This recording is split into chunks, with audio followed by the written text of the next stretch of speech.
Quem dera ser um peixe para em seu límpido aquário mergulhar, fazer borbulhas de amor para te encontrar, passar a noite claro dentro de ti, um peixe.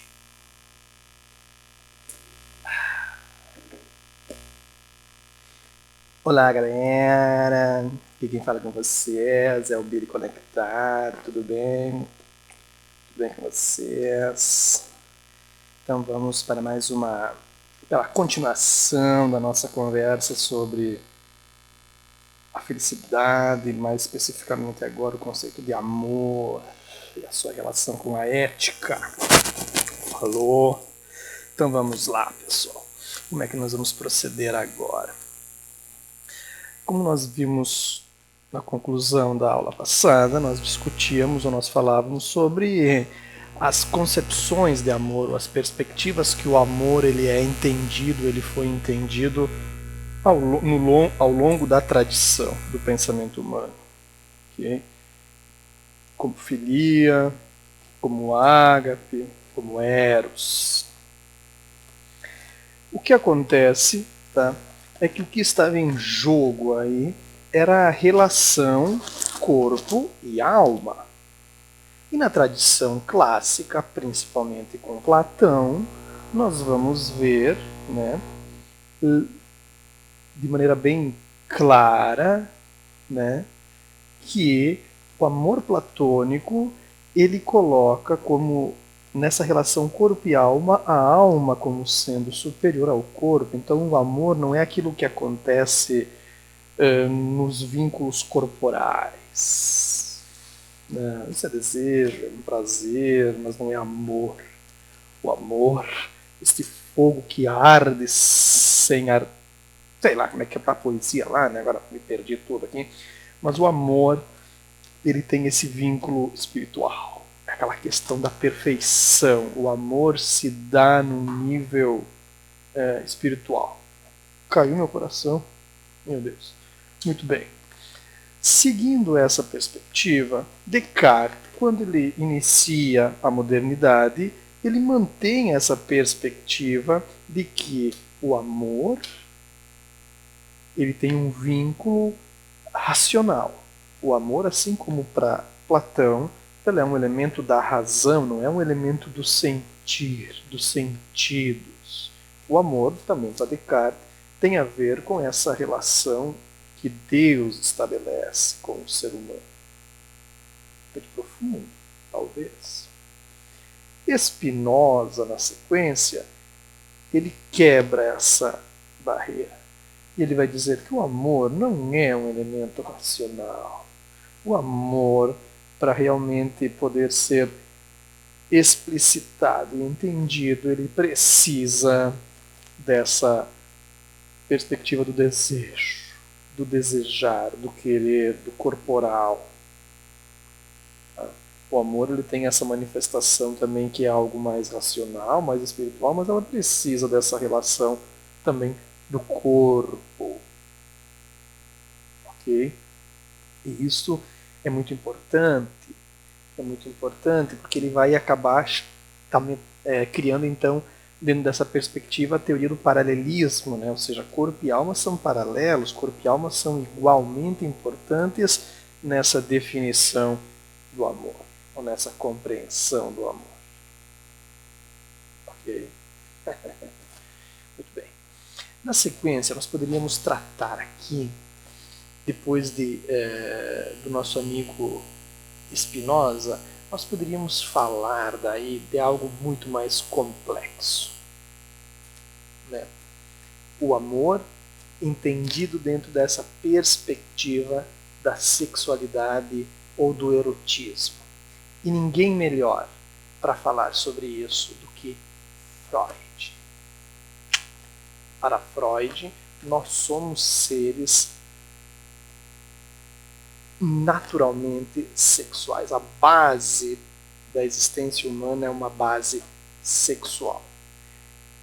E a maneira como nós lidamos com essa com esse elemento da sexualidade, para Freud e para a psicanálise, que é a corrente, a teoria criada por Freud dentro da psicologia, ela tem enorme impacto na formação do indivíduo, na constituição do indivíduo. Por que eu falo isso? Porque para Freud, a maneira como nós, ou como a sociedade, o grupo em que nós estamos inclusos, trabalha esse elemento da sexualidade, como nós lidamos com ela, faz com que nós sejamos quem nós somos. Vamos avançar nisso? É muito interessante entender que para Marx ele compara o ser humano como se ele fosse, ele utiliza a imagem de um iceberg. O que é o iceberg? O iceberg é aquela gigantesca pedra de gelo, né, que está lá em alto mar, que a gente vê uma parte dela, mas aquilo que a gente vê é a menor parte do iceberg. É uma pequena porção de gelo. Grande porção de gelo, a maior parte do gelo está submerso. Não é percebido no iceberg. O Freud e a psicanálise vão trabalhar esse elemento. O que é consciência no indivíduo? O que é consciência no indivíduo é uma pequena parte. A maior, nós somos muito mais inconsciente ou inconsciência do que consciente. No nosso elemento consciente estão todos os nossos pensamentos, os nossos raciocínios, as nossas lembranças, fantasias, memórias, raciocínios. Isso é o que está na nossa consciência. Agora, tudo o que está no inconsciente são recalcamentos, pulsões agressivas, pulsões inatas, medos, alguns desejos que eu não consigo entender. São elementos que estão lá no nosso inconsciente. E se o medo é algo inconsciente, como é que eu me liberto dele na perspectiva do Freud? Como é que eu deixo de ter uma fobia? No momento que eu torno esse medo que é inconsciente, consciente. Ou melhor, no momento que eu torno o porquê do medo, que é inconsciente, consciente. Agora eu tenho só o medo, mas eu não sei por que eu tenho medo. No momento que eu entendo por que eu tenho medo, eu me curo do medo. Essa é a perspectiva do Freud.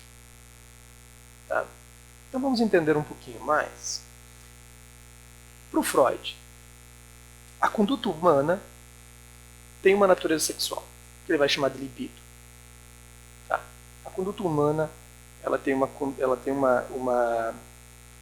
natureza sexual e ele vai chamar isso de libido. Tá? Sabendo que, para Freud, a sexualidade ela vai muito além da questão do sexo, da relação corporal. A sexualidade ela é muito mais ampla, ela abarca muito mais, ela abarca muito mais elementos, né? Ela abarca muito mais elementos do que simplesmente a questão sexual. A sexualidade ela vai todos aquela força vital do indivíduo está expressa aí. Ok?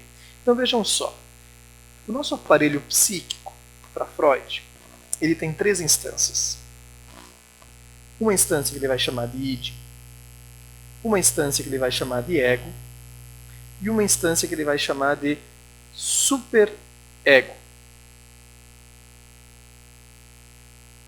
O que é o superego? Vamos começar de trás para frente. O que é o superego?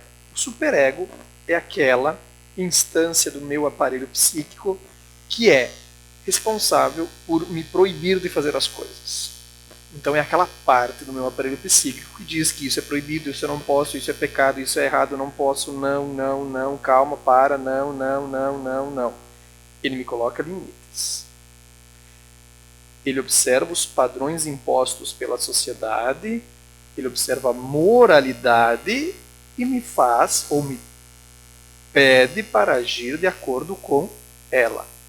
Isso é o meu superego. O meu id, ele é o oposto. O meu id são todos aqueles conteúdos inconscientes, inatos e outros recalcados. O meu id é aquele que vai me impulsionar para agir de maneira não pensada, é aquele que vai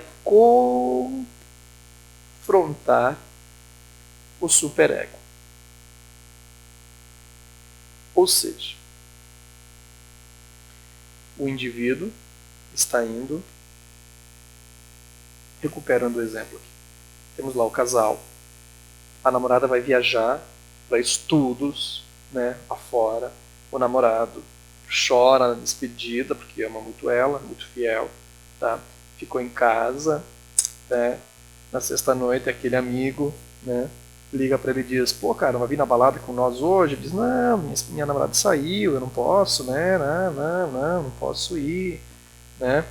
O superego colocando, não, fidelidade, tu tem que ficar em casa, tu não pode sair, tu assumiu compromisso com ela, não pode sair, se ela estivesse aqui, tu não ia querer que ela saísse, se fosse o contrário, então fica em casa, né? E o id lá dizendo, vai, vai ser bom, vai ser bom, vai ser bom, vai ser bom, vai ser bom, vai ser bom. Então fica aquele conflito ali dentro, né? E você pega e vai. E o indivíduo lá, ele pega e resolve, tá bom, eu vou lá um pouquinho, lá, dou uma voltinha, depois eu volto pra casa mesmo, não vai acontecer nada. E ele vai. Ok. Chegando lá na balada, né?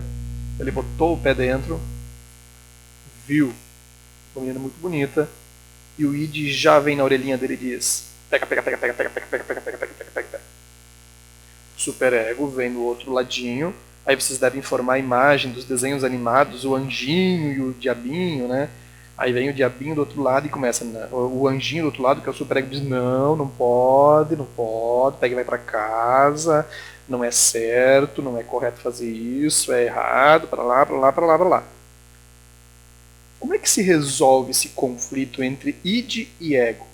Entre o anjinho e o diabinho da instância psíquica nossa? Aí existe a terceira instância, que é o ego. O ego ele vai enfrentar esse conflito e vai tentar adequá-lo pela razão às circunstâncias. Ele é um intermediário entre id e superego. Isso é o que o Freud ele vai dizer. Então o ego ele vai se apropriar daquilo que o id quer, daquilo que o superego pede e vai tentar fazer uma intermediação.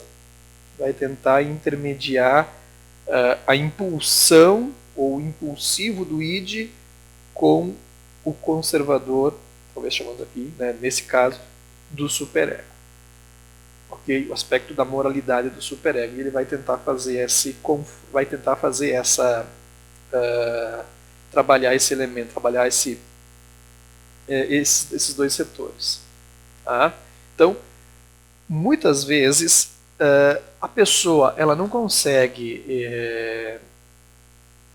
quando ocorre esse conflito, né, entre o id e o ego ele não vai conseguir suportar a consciência do desejo e ele pode ser rejeitado, o que vai provocar o que o Freud ele vai chamar de recalque. O que é o recalque?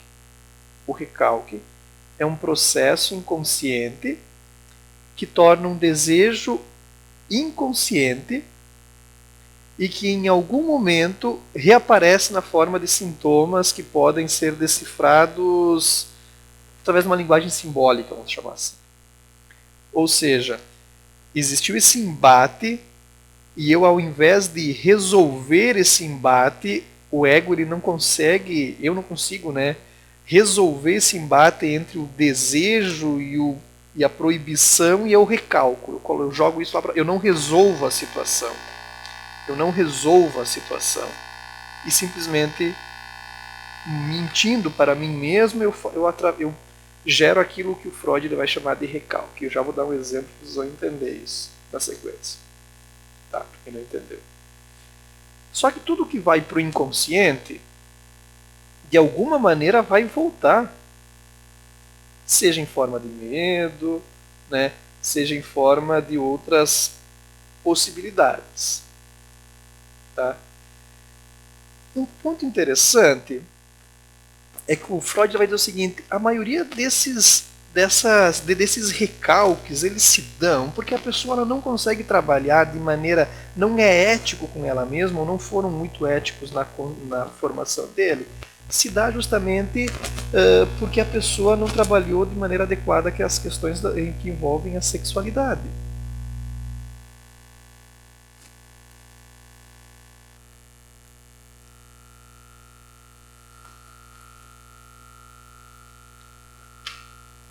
O fogo estralando, né? Por que eu me refiro a isso, pessoal? O Freud vai dizer o seguinte: olha só, o complexo de Édipo é um elemento muito importante na formação do indivíduo. Você sabe o que é o complexo de Édipo?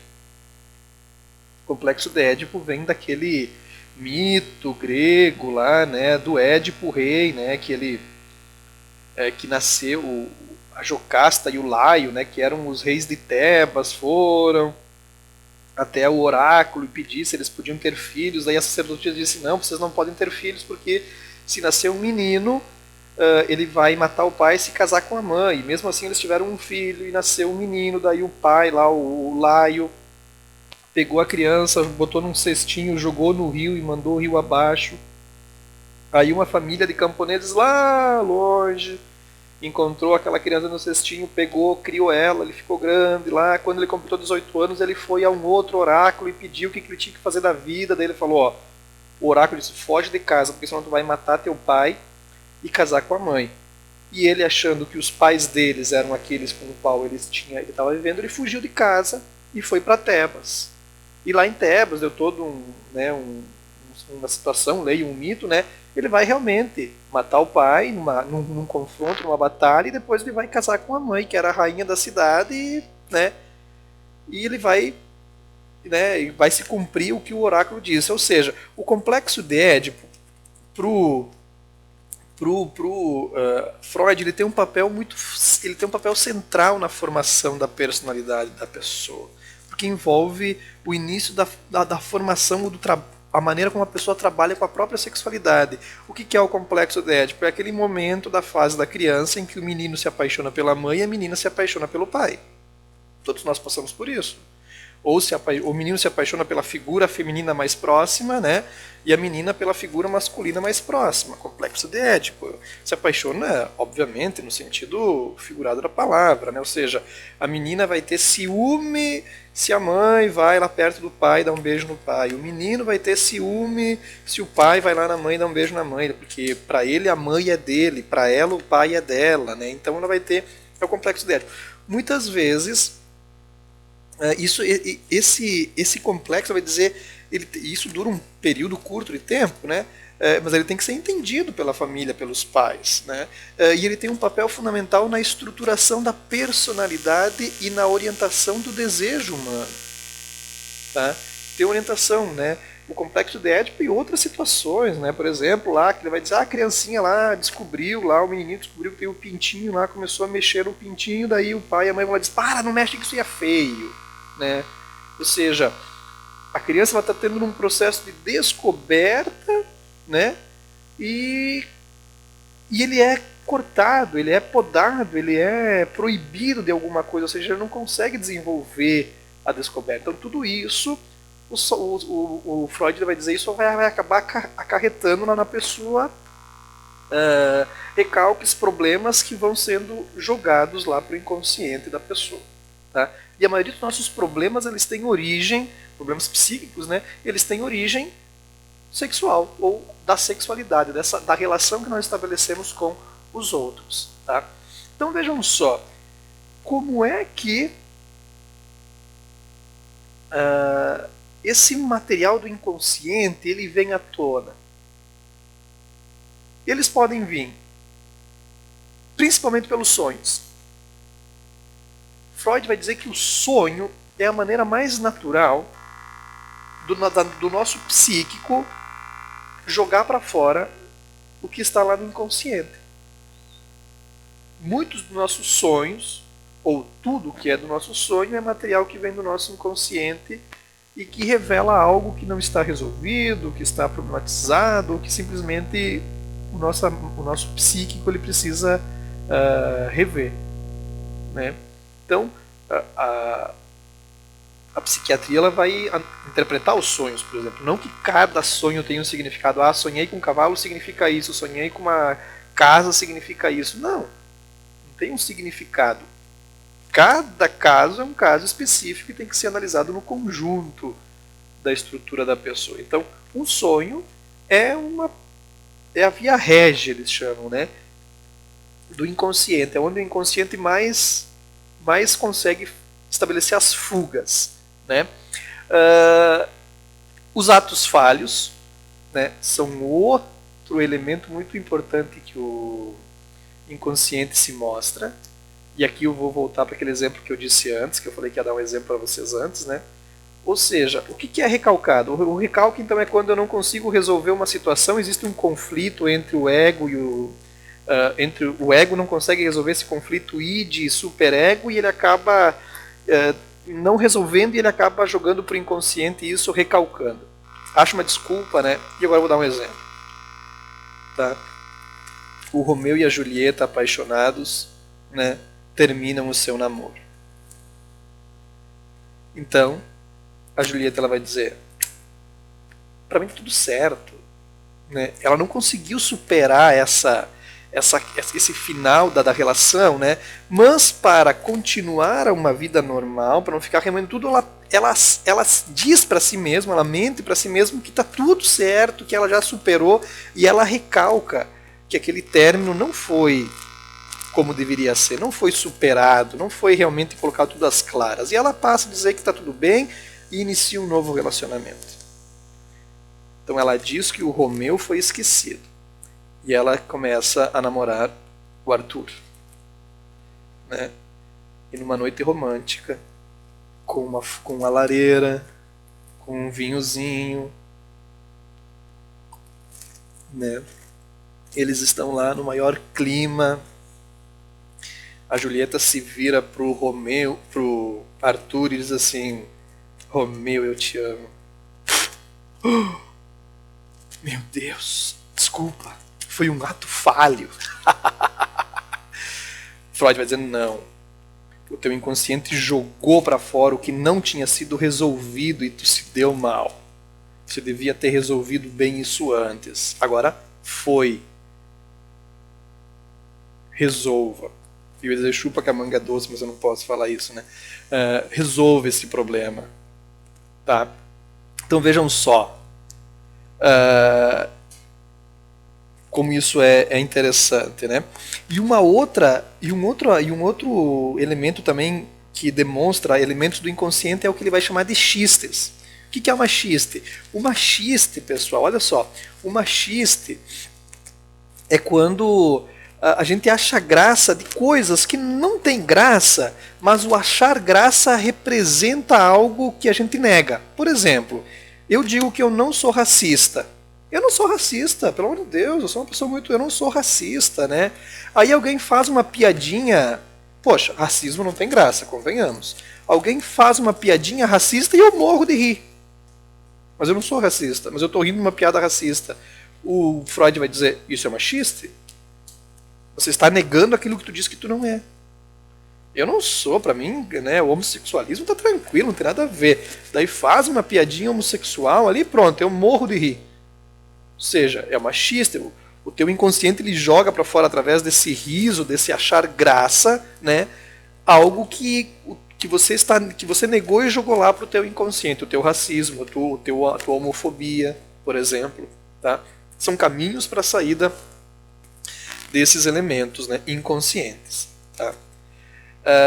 Isso tudo, né, deu origem, né, o Freud, essa maneira de Freud fazer a interpretação dos sonhos, das xistes, dos atos falhos, deu para ele, ou ele fez deu a origem ali a essa prática da psicanálise, né? Interpretar o que as pessoas dizem para descobrir os seus problemas, Basicamente é isso que vai tratar a psicanálise. Tá? Então vejam só, muitas vezes então, essa libido, né, como a sociedade muitas vezes, Freud ele foi muito contestado no tempo dele por ele falar justamente isso, que a questão sexual é o centro, ou a questão da sexualidade é o centro da vida humana, né? O pessoal se embraveceu com ele e caiu em cima dele, né? Que já se viu falar uma coisa dessas, né? Aquele sentimento puritanista muitas vezes, né? Não pode falar uma coisa dessas, é pecado, é errado, né? E Freud dizia, não, é verdade, é verdade. E muitas vezes Freud vai dizer, as pessoas percebem que a questão da sexualidade ela não é bem tratada na sociedade e eles acabam adotando processos de sublimação. Então, o que é a sublimação? A sublimação é uma busca de modos socialmente aceitáveis de realização dessas pulsões sexuais, dessas pulsões de desejo.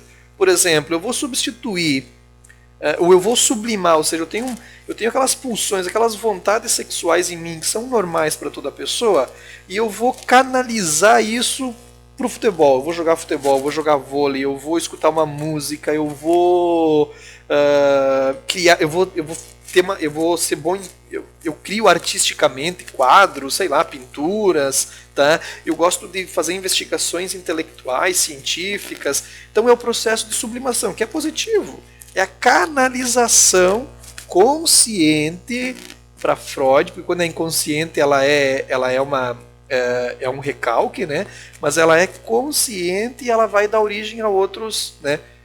Porque senão o ser humano ele não vai para dar vazão a todos essa força vital que é a questão da sexualidade, que ela é central na vida do homem para o Freud, ok?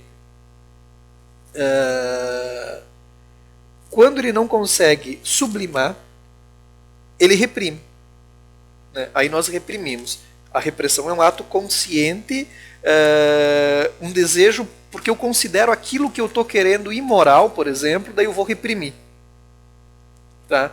Ou porque eu sei que o pai e a mãe não gostam disso, então, mas eu queria, mas eu vou reprimir. Mas é consciente, eu estou reprimindo, eu não jogo lá para o inconsciente. Né? Aquilo continua presente na minha consciência de eu querer fazer, mas eu não vou fazer, eu não vou aceitar isso porque não é correto ou porque os outros não gostam. Ok? Pessoal, desculpem a não clareza de alguma coisa, tá? Mas a gente volta a conversar sobre o assunto que é amplo e que é vasto. Ok? Champa para brindar el encontro. Até mais. Paz no coração.